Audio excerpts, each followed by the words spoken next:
کہہ دو کہ اگر تم مرنے یا مارے جانے سے بھاگتے ہو تو بھاگنا تم کو فائدہ نہیں دے گا، اور اس صورت میں تم بہت ہی کم فائدہ اٹھاؤ گے۔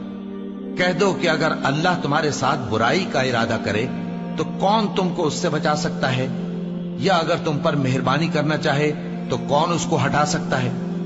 اور یہ لوگ اللہ کے سوا کسی کو نہ اپنا دوست پائیں گے اور نہ مددگار۔ اللہ تم میں سے ان لوگوں کو بھی جانتا ہے جو لوگوں کو منع کرتے ہیں اور اپنے بھائیوں سے کہتے ہیں کہ ہمارے پاس چلے آؤ، اور وہ لڑائی میں نہیں آتے مگر کم، یہ اس لیے کہ تم سے بخل کرتے ہیں۔ پھر جب ڈر کا وقت آئے تو تم ان کو دیکھو کہ تمہاری طرف دیکھ رہے ہیں، اور ان کی آنکھیں اسی طرح پھر رہی ہیں جیسے کسی کو موت سے غشی آ رہی ہو۔ پھر جب خوف جاتا رہے تو تیز تیز زبانوں کے ساتھ تمہارے بارے میں باتیں کریں اور مال میں بخل کریں۔ یہ لوگ حقیقت میں ایمان لائے ہی نہ تھے، تو اللہ نے ان کے اعمال برباد کر دیے، اور یہ اللہ کو آسان تھا۔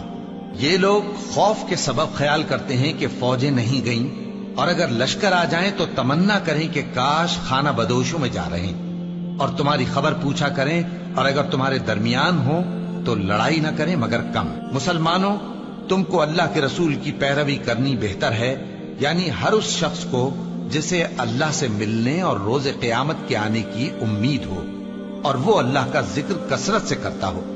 اور جب مومنوں نے کافروں کے لشکر کو دیکھا تو کہنے لگے، یہ وہی ہے جس کا اللہ اور اس کے پیغمبر نے ہم سے وعدہ کیا تھا، اور اللہ اور اس کے پیغمبر نے سچ کہا تھا، اور اس سے ان کا ایمان اور اطاعت اور زیادہ ہو گئی۔ مومنوں میں کتنے ہی ایسے شخص ہیں کہ جو اقرار انہوں نے اللہ سے کیا تھا اس کو سچ کر دکھایا۔ پھر ان میں بعض ایسے ہیں جنہوں نے اپنی نظر پوری کر دی، یعنی جان دے دی، اور بعض ایسے ہیں کہ انتظار کر رہے ہیں، اور انہوں نے اپنے قول کو ذرا بھی نہیں بدلا، تاکہ اللہ سچوں کو ان کی سچائی کا بدلہ دے، اور منافقوں کو چاہے تو عذاب دے یا ان پر مہربانی فرمائے۔ بے شک اللہ بخشنے والا ہے، مہربان ہے۔